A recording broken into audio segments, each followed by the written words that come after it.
This is the sixth episode of Goa Then and Now.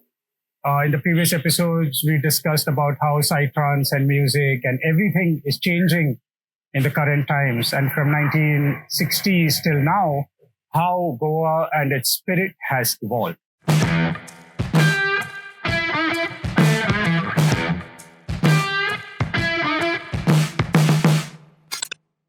Now, Arambol is not Goa. It is one place which has always stuck to events or cultural activities and workshops around spirituality and meditation. So that brings us to ecstatic dance music, where there is absolutely no alcohol, no intoxicants. It's just you letting yourself loose on the floor.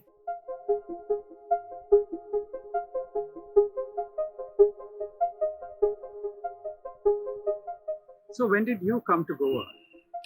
Wow, for the first time, that was around 2000. I was doing a tour in India and Nepal. And I really liked Goa because I'm really into psychedelic trance parties. Not so much anymore, but then I was really into that. And yeah, Goa was the perfect place for that.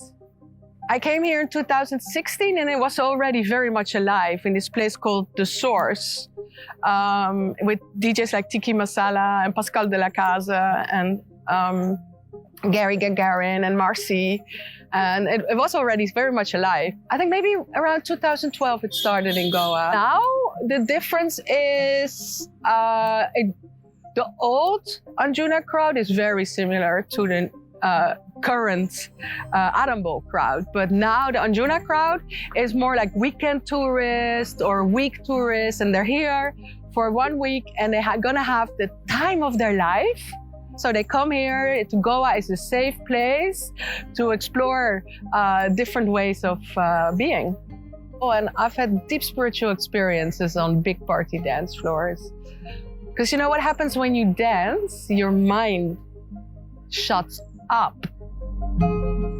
It's quiet in your head. It's the most beautiful feeling in the world. And then you stop thinking and you start being, feeling. People meditate for hours to reach this state, and through movement you can access it so easily. And this is why it is my practice, because like I tried to meditate, I was like, gotta meditate, oh my God, gotta clear my mind. Never worked for me. Like very short, and I get very restless, it's not in my nature.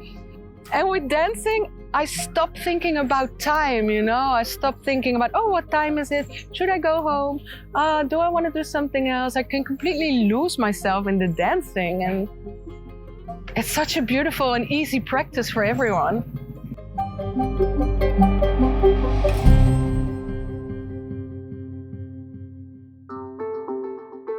Dance, music, and arts happens to be a complete spiritual practice of being in the now.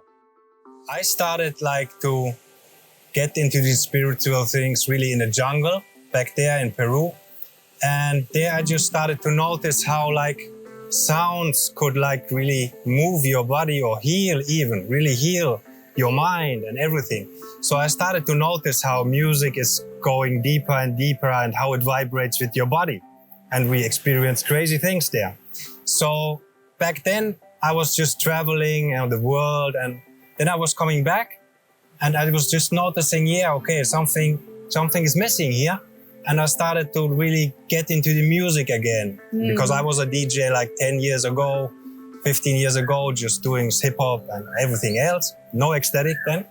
But I noticed how really it was moving me and how the music was really important for my health and my spirituality then. Even dancing in a party was very spiritual for me. Yes, yes. So I felt I could connect with myself.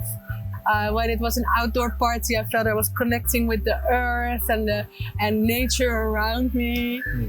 And so actually it started then already, but it really got kick-started when I got into the 5 rhythms and movement medicine. Nice. And trance movement and trance dance. And then, then I also discovered the healing aspects of dance. 5 rhythms is a dance modality where people, basically what the founder did, she described the rhythms of life.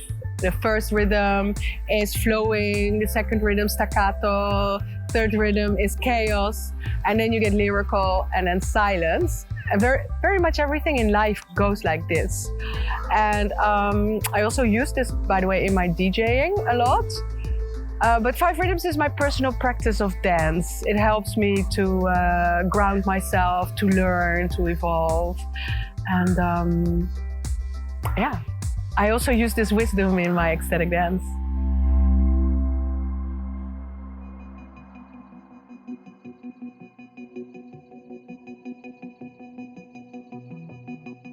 I was like flowing with the music back then, really. I was a beginner. No worries. I was a beginner, yeah.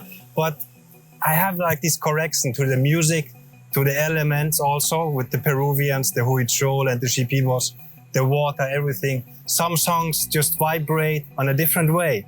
And these are the healing songs. And then I was like really, motivated to go full in.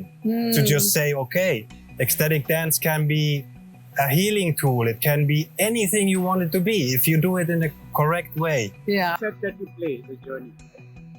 So how do you take the journey? How do you feel when you take guests on this journey that you have prepared? I really feel like I'm taking them on this journey, you know, like, come on. I kind of almost feel like a mother lion, like, let's go everybody. And then I really want to choose and craft my set in a way that I grab the people and that they automatically can come with me, that they don't have to do the work, like, oh, we have to focus on this. No, that it automatically makes the body want to do it. If you're not in your head, your body will follow. And I also try to create my warm-ups in a way that people a little bit like relax, get out of their head, and more body-oriented. When I try to build my journeys, if I know the crowds a little bit, and I will try to like create a journey that really feels good to them, so that it doesn't get too one-way sided. So it has some spiritual movement inside. I always really like to build in these kind of shamanic chants sometimes, and really something that moves you. Like also water songs. There's so many good ones out now. They are really moving people deep. So I always try to really see what they need at the moment, if I can, and just try to move it slowly and just smoothly with them.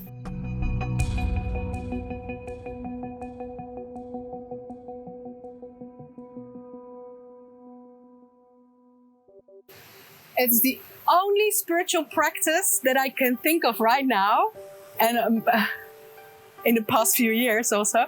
It's the only spiritual practice that I know that everybody can do, that everybody can access. You do not need any knowledge. There's no dogmas. There's no theories.